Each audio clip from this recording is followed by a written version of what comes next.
ଆହୁରି ଆଲୋକମୟ କରିବା ପାଇଁ, ଆହୁରି ଆଲୋକିତ କରିବା ପାଇଁ, ଆହୁରି ଜାଗୃତ କରିବା ପାଇଁ ତାଙ୍କର ପ୍ରଭୁଙ୍କର ସେଇ ବାଣୀଟିକୁ ତାଙ୍କ ପ୍ରତ୍ୟେକ ଶବ୍ଦ, ପ୍ରତ୍ୟେକ ବାକ୍ୟ ଯେଭଳି ଆମ ପାଇଁ ଏକ ବାଣୀ, ଏକ ଧର୍ମ ଆମ ପାଇଁ ତାକୁ ପାଳନ କରିବାରେ, ତାକୁ ଜୀବନରେ ଧାରଣ କରିବାରେ ଆମ ପାଇଁ ଏକ ଆହ୍ୱାନ।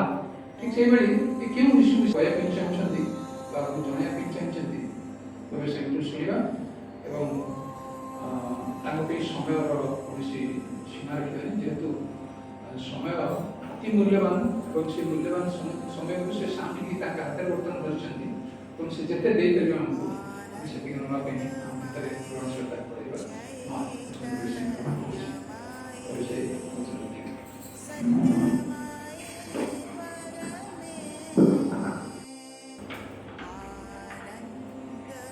କାର୍ଯ୍ୟକ୍ରମର ଚାଳକ ଆମ ସମସ୍ତଙ୍କର ଅତି ସମ୍ମାନନୀୟ ବ୍ୟକ୍ତିତ୍ୱ ରାଜକିଶୋର ଭାଇ, ଆବାଳିକା ସଞ୍ଚିତାପା ଆଉ ସମସ୍ତ ଆଶ୍ରୟଶୀଳ ମାଙ୍କର ଅତି ଶ୍ରଦ୍ଧାର ସନ୍ତାନ। ମୋତେ ଲାଗେ ଆପଣ ନିଜ ଭିତରେ ଯେଉଁ ବିଦ୍ୟୁତ ଗୁଡ଼ିକ ଧାରଣ କରୁଛନ୍ତି ଧୀରେ ଧୀରେ, ମା ନିଶ୍ଚୟ ଆପଣଙ୍କ ଦିନ ଭିତରେ ଥରେ ଯେମିତି ହେଲେ ଆପଣଙ୍କ ମୁଣ୍ଡ ଅଂଶ ଦେଉଥିବେ, ଯେମିତି ହେଲେ କୋଳରେ ଆପଣଙ୍କ ମଥା ରଖିକି ନିଶ୍ଚୟ ବିଜୟ କରୁଥିବେ। ମୁଁ ଏଠି ବସି ଭାବୁଥିଲି ସୁସ୍ମିତା ଆପଣ କେତେ ସୁନ୍ଦର ଗୀତ ଗାଇଛନ୍ତି, ସ୍ୱପ୍ନା ଆପଣ କେତେ ସୁନ୍ଦର ଗୀତ ଗାଇଛନ୍ତି, ମମତା ଆପଣ ଗୀତ ଗାଇଛନ୍ତି। ଧୀରେ ଧୀରେ ଆମ ପୃଥିବୀଟି କେତେ ସୁନ୍ଦର ହେଇଯାଉଛି। ମୁଁ ଯାହା ଭାବୁଥିଲି ସେଇଟା କହିବି, ମୁଁ ଯେଉଁଦିନ ଗୀତ ଗାଇ ଶିଖିବି ସେଦିନ ଅତିମାନ ହେଇଯିବ। ଚେଷ୍ଟା କରେ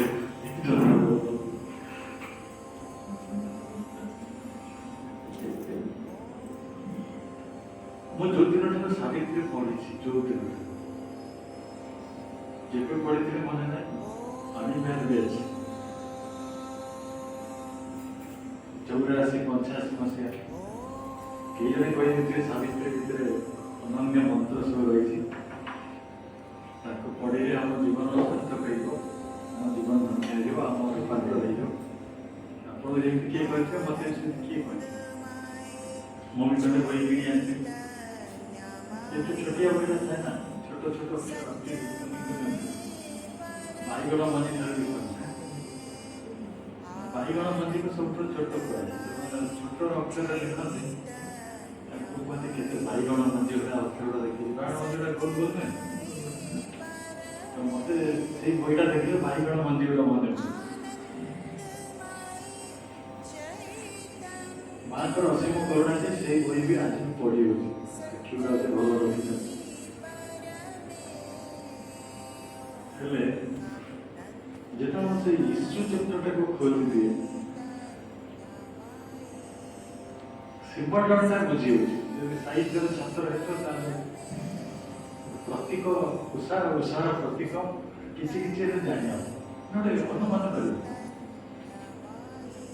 କିନ୍ତୁ ଈଶୁଟା ସେମିତି ଗୋଟେ ନା କାହିଁକି ଅଛି, ଗୋଟେ ସମସ୍ୟା ବି ହେଲା କ'ଣ? ଆମେ ଈଶୁ କହିଲେ ସମସ୍ୟା ବୁଝୁଛୁ, କୌଣସି ଓଡ଼ିଆ ବହି କ'ଣ ତାର ଟ୍ରାନ୍ସଲେସନ୍ ସବୁ ସମସ୍ୟା ହିଁ ଲେଖା ହେଇଛି।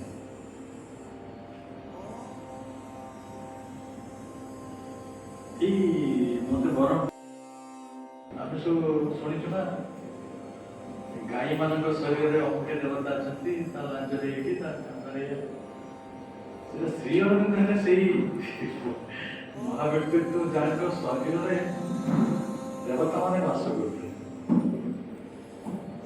ତେଣୁ ସେଭଳି ବ୍ୟକ୍ତିତ୍ୱର ପରିଚୟ ତ ଆମେ ବି କରିପାରିବା। ଆଉ ରହିଲା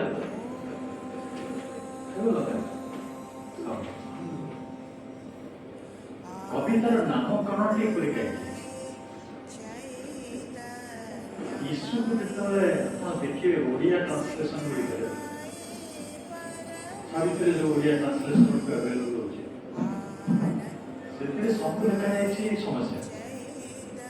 ମୁଁ କହିଲି ସମସ୍ୟା କ'ଣ ହେଲା, କ'ଣ ସମସ୍ୟା ହେଲା ଯେ ଆମେ ତାକୁ ଦେଖିବାକୁ ପଡ଼ିବ। କିନ୍ତୁ ଯଦି ଆପଣ ନିଜେ ଡିକ୍ସନାରୀ ଖୋଜିବେ, ହିନ୍ଦୀରେ ଲେଖା